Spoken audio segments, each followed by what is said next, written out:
আসসালামু আলাইকুম। নগদ অ্যাকাউন্টের কার নামে রেজিস্ট্রেশন করা সেটি কিভাবে আপনি জানবেন, নগদ অ্যাকাউন্টে কার নামে আপনি খুলছেন সেটি কিভাবে চেক করবেন সেটি এই ভিডিওতে আমি দেখাই দেবো। তবে নগদ অ্যাকাউন্ট কার আইডি কার্ড দিয়ে খোলা হয়েছে এটি সরাসরি জানা সম্ভব না, কিন্তু যদি আপনার নিজের অ্যাকাউন্ট হয়ে থাকে সেটি আপনি নিজে চেক করতে পারবেন। চেক করার কিছু উপায় আছে, সেই উপায়গুলো এই ভিডিওতে আমি আপনাদেরকে দেখাই দেব এবং বলে দেব। আপনার নিজের যদি নগদ অ্যাকাউন্ট হয় এবং সেটি যদি আপনার নগদ অ্যাপসের ভিতরে লগ ইন করা থাকে তাহলে কিন্তু খুব সহজে আপনারা সেটি দেখতে পারবেন। এবং আরও কিছু ধাপ আছে, কি ধাপগুলো আছে সেগুলোই দেখাই দেবো এই ভিডিওতে। তো মনোযোগ সহকারে ভিডিওটি দেখুন।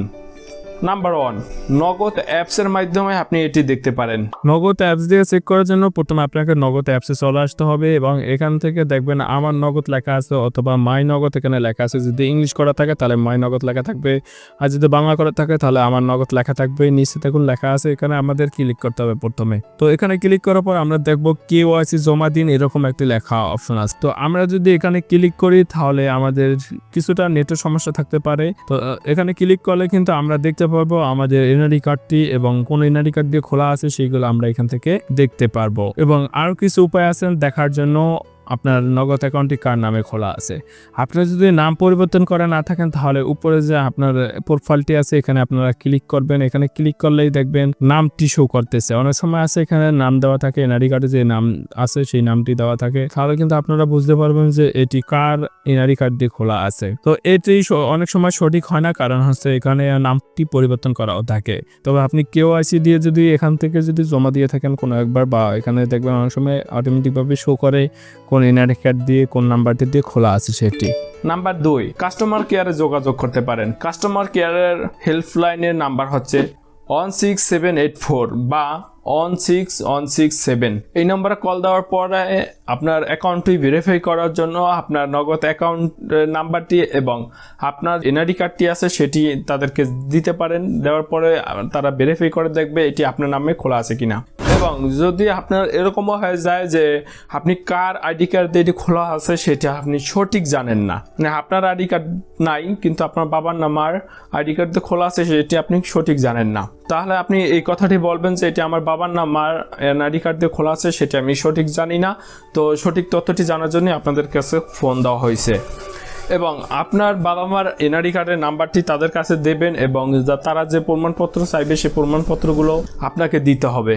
সেখানে হইতে পারে তাদের জন্ম তারিখ অথবা জন্মসালটি, যেটি চাইবে সেটি আপনাকে সেখানে প্রমাণপত্র হিসাবে দিতে হবে। 3 নম্বর আছে SMS চেক করা। আপনি যখন নগদ অ্যাকাউন্ট খুলছেন তখন কিন্তু একটি কনফার্ম SMS তারা দিয়ে থাকে। সেই SMS-এ কোন এনআইডি কার্ডের নাম্বার দিয়ে খুলছেন, কোন এনআইডি কার্ড দিয়ে খুলছেন সেটি কিন্তু তারা জানিয়ে দিতে পারে। তো আপনারা SMS-টি চেক করতে পারেন। 4 নম্বর হচ্ছে আপনার নিকটস্থ নগদ সেবা কেন্দ্রে যাওয়া।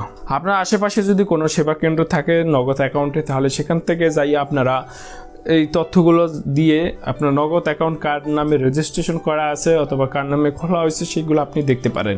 এখানে আবারও বলি, আপনার যদি নিজের নামে অ্যাকাউন্ট না করা থাকে, আপনার নিজে যদি এনআইডি কার্ড না থাকে সেটিতে কনফার্ম আপনি যে নগদ অ্যাকাউন্ট খোলেন না, যদি আপনার বাবা মা হয়ে থাকে অথবা কারো হয়ে থাকে তাহলে সেই সঠিক তথ্যটি কিন্তু তাদের কাছে দিতে হবে। তারা যে প্রমাণপত্রগুলো চাইবে সেই প্রমাণপত্র কিন্তু দিতে হবে। এবং আর একটি উপায় আছে, সেটি হচ্ছে তাদের যে ফেসবুক পেজ আছে সেই ফেসবুক পেজে তাদেরকে মেসেজ দেওয়া। আপনার যদি ফেসবুক পেজে তাদের কাছে বলেন যে আপনার অ্যাকাউন্টটি কার নামে খোলা আছে, সঠিক তথ্যটি জানতে চান এবং এটি কনফার্ম হইতে চান নিশ্চিত হওয়ার জন্য, আপনারা তাদেরকে মেসেজ দেবেন। তাহলে কিন্তু আপনাকে তারা মেসেজে রিপ্লাই দেবে এবং সেখানে আপনার নগদ অ্যাকাউন্টটি কোন এনআইডি কার্ডের আন্ডারে খোলা আছে সেটি তারা জানিয়ে দেবে।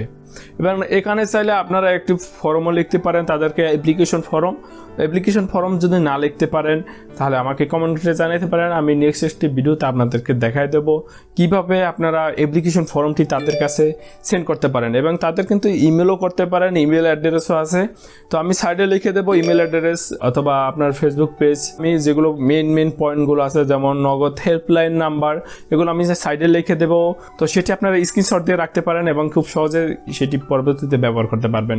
অথবা আপনি ভিডিওটি ডাউনলোড করে রাখতে পারেন অথবা ভিডিওটি শেয়ার করে আপনার বন্ধু বান্ধবের কাছে পৌঁছে দিতে পারেন যাদের এই সমস্যাটা হয়েছে। তো এখানে মনে রাখবেন, যদি অন্য কারো অ্যাকাউন্টের কথা আপনি জানতে চান, যেমন আপনার কাছে সেটি লগ ইন করা নাই অথবা আপনি অন্য কারো অ্যাকাউন্টে জানতে চাচ্ছেন, তখন কিন্তু এটা আইনত অপরাধ এবং এই তথ্যটা কিন্তু আপনাকে নগদ অ্যাকাউন্ট দেবে না, কারণ এটি নগদ অ্যাকাউন্টে একটি পলিসির ভিতরে পড়ে এবং এখানে কিন্তু তারা তাদের তথ্যগুলো গোপনতা রাখবে। তো এটা অবশ্যই আপনারা মনে রাখবেন। আপনারা যদি নগদ অ্যাকাউন্টের পিনকোড ভুলে যান অথবা আপনি যদি নগদ অ্যাকাউন্টের মাধ্যমে সেন্ড মানি অথবা ক্যাশ আউট না করতে পারেন, সেটা কিভাবে করবেন সে নিয়ে কিন্তু অলরেডি ভিডিও আপলোড করা আছে। এবং আপনার বিকাশ অ্যাকাউন্টের টাকা যদি অন্য কোনো কারোর কাছে পাঠায় দেন, মানে ভুল নম্বরে পাঠায় দেন, সেটি কিভাবে পুনরুদ্ধার করবেন, বিকাশ নম্বরের টাকাটি সে কিভাবে ফেরত আনবেন সে নিয়ে কিন্তু ভিডিও আপলোড আছে।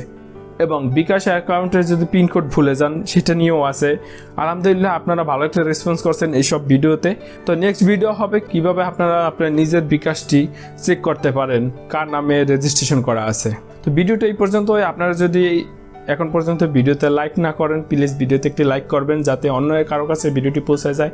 এবং আপনি যদি আমাদের চ্যানেলে নতুন হয়ে থাকেন অবশ্যই চ্যানেলটি সাবস্ক্রাইব করতে ভুলবেন না। এবং আপনার যদি কোনো মন্তব্য থেকে থাকে অবশ্যই কমেন্টে জানাবেন। ভিডিওটি কেমন লাগলো সেটি জানাইতে পারেন। এবং যদি অলরেডি চ্যানেলটি সাবস্ক্রাইব, লাইক এবং কমেন্ট এবং শেয়ার করে থাকেন, থ্যাংক ইউ সো মাচ।